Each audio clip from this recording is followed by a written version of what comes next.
आज का share market में आपका स्वागत है। ये चैनल शेयर बाजार की रोजाना update, Sensex, Nifty news, trading tips और मार्केट एनालिसिस लेकर आता है। हमारा मकसद है आपको शेयर बाजार की सही जानकारी देना ताकि आप बेहतर निवेश फैसले ले सके। रोजाना वीडियो देखें और बने रहें मार्केट के लेटेस्ट अपडेट्स के साथ। चैनल को सब्सक्राइब करें और बेल आइकॉन दबाएं ताकि कोई भी अपडेट मिस न करें। मुख्य खबरें। 1. पाइन लैब्स का शानदार आईपीओ। पाइन लैब्स का भारतीय शेयर बाजार में पब्लिक लिस्टिंग हुई, जिसके बाद इसके शेयर 28.5% ऊपर गए। कंपनी ने 44 मिलियन जुटाए, वैल्यूएशन 2.9 बिलियन तय हुआ था, लेकिन लिस्टिंग के बाद 3.616 बिलियन तक पहुंच गया। यह आईपीओ उस समय आया है जब भारत में आईपीओ मार्केट तेजी से सक्रिय है। अब तक 2025 में 216.55 बिलियन का उठाव देखा गया है। 2. रुपए की कमजोरी और रिजर्व बैंक ऑफ इंडिया की इंटरवेंशन। रुपया डॉलर के मुकाबले रिकॉर्ड नजदीक स्तर पर पहुंच गया था, जिसे आरबीआई ने स्पॉट और फॉरवर्ड मार्केट में हस्तक्षेप कर रोका। कारण, अमेरिकी ब्याज दर में कटौती की उम्मीदें कम हो गई हैं और निवेशकों ने भारतीय करेंसी से निकलने का मन बनाया है। 3. State bank of India (SBI) में बड़ी संस्थागत निवेश सक्रियता। विदेशी एफआईआई व घरेलू डीआईआई निवेशकों ने एसबीआई में अहम दांव लगाए हैं, जिससे विश्लेषक 20% तक की रैली की संभावना बता रहे हैं। यह संकेत है कि बैंकिंग सेक्टर में बाजार का ध्यान बढ़ा है। 4. बाजार का समग्र मूड और इंडेक्स सिचुएशन। बीएसई, सेंसेक्स और निफ्टी 50 ने शुरुआती कमजोरी के बाद अंत में उछाल दिखाया। सेंसेक्स अभी 84 पॉइंट ऊपर बंद हुआ और निफ्टी 25,900 से ऊपर रहा। इस उछाल में राजनीतिक भरोसा, विशेषकर राज्य चुनावी रुझानों से, और बैंकिंग प्लस फार्मा सेक्टर में तेजी शामिल थी। 5 प्रमुख स्टॉक्स में हलचल। एक्सिस बैंक लिमिटेड का शेयर 1.4% बढ़ा, तुलना में कुछ बैंक शेयर पिछड़े। टाटा स्टील लिमिटेड का शेयर 1.3% गिरा। स्टील सेक्टर ने इस सत्र में कमजोरी दिखाई। विश्लेषण। आईपीओ उत्साह।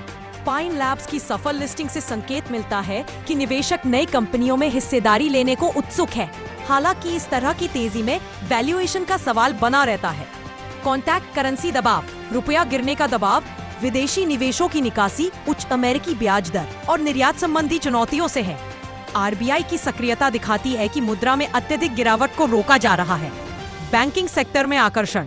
एसबीआई जैसे बड़े बैंक में संस्थागत निवेशक दांव लगा रहे हैं। ये संकेत हो सकता है कि बैंकिंग सेक्टर अगले कुछ सत्रों में आगे रह सकता है। मिश्रित बाजार मूड। इंडेक्स में अंत में उछाल आया, लेकिन शुरुआती कमजोरी यह दिखाती है कि बाजार अभी पूरी तरह से भरोसे में नहीं है। वैश्विक स्थिति, राजनीतिक घटनाक्रम, मुद्रा व ब्याज दरें बड़ी भूमिका निभा रही हैं। सेक्टरल विभाजन। बैंकिंग ने अच्छा प्रदर्शन किया, जबकि मेटल्स जैसे टाटा स्टील को चुनौतियां रही। इसका मतलब है कि निवेश को सेक्टर द्वारा अच्छा चयन करना होगा। निवेशकों के लिए सुझाव। यदि आप लंबी अवधि के लिए सोच रहे हैं तो बैंकिंग सेक्टर में कंपनियों पर ध्यान दें जो अभी संस्थागत निवेश आकर्षित कर रहे हैं। आईपीओ उत्साही माहौल है, लेकिन वैल्यूएशन पर खास ध्यान दें। बहुत ऊंचे दाम पर प्रवेश जोखिम बढ़ा सकता है। मुद्रा कमजोर पड़ती दिख रही है, इसलिए विदेशी निवेश, मॉड्यूलर शिपिंग, निर्यात उन्मुख कंपनियों आदि पर असर हो सकता है। इन पहलुओं को अपनी पोर्टफोलियो रणनीति में शामिल करें। जोखिम सावधानी बरतें।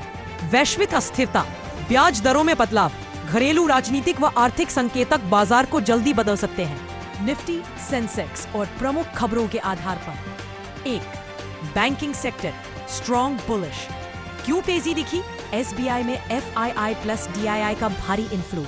पॉलिटिकल स्टेबिलिटी, चुनाव रुझान ने बैंकिंग को सपोर्ट दिया। क्रेडिट डिमांड अच्छी, संभावित अच्छे स्टॉक, नजर रखने लायक। एसबीआई 15 से 20% अपसाइड, एनालिस्ट उम्मीद। आईसीआईसीआई बैंक 15 नवंबर को ऊपर 1.4% ऊपर था। रणनीति। बैंकिंग में गिरावट पर खरीदारी का मौका मिल सकता है। 2. Metal sector weak, bearish. क्यों गिरावट? टाटा स्टील जैसे स्टॉक्स में दबाव, 1.4% गिरा। ग्लोबल कमोडिटी प्रेशर, विदेशों में आर्थिक चिंताएं। संभावित स्टॉक, इसमें अपशोकर हिले पड़ेंगे। जब टाटा स्टील पर नजर रखने के लिए जोखिम, शॉर्ट टर्म ट्रेडर के लिए इन्फोसिस और एचसीएल टेक। रणनीति, शॉर्ट टर्म में बड़ी छलांग की उम्मीद कम, लेकिन लॉन्ग टर्म के लिए अच्छे। 4. Pharma sector positive. क्यों तेजी? मार्केट में डिफेंसिव सेक्टरों में रुचि बढ़ी और रुपया कमजोर होने से एक्सपोर्ट ओरिएंटेड फार्मा को फायदा। नजर रखने वाले stock. Sun Pharma, Cipla, Dr. Reddy's. 5. PSU sector strong. कारण चुनाव रुझानों से सरकारी कंपनियों में भरोसा.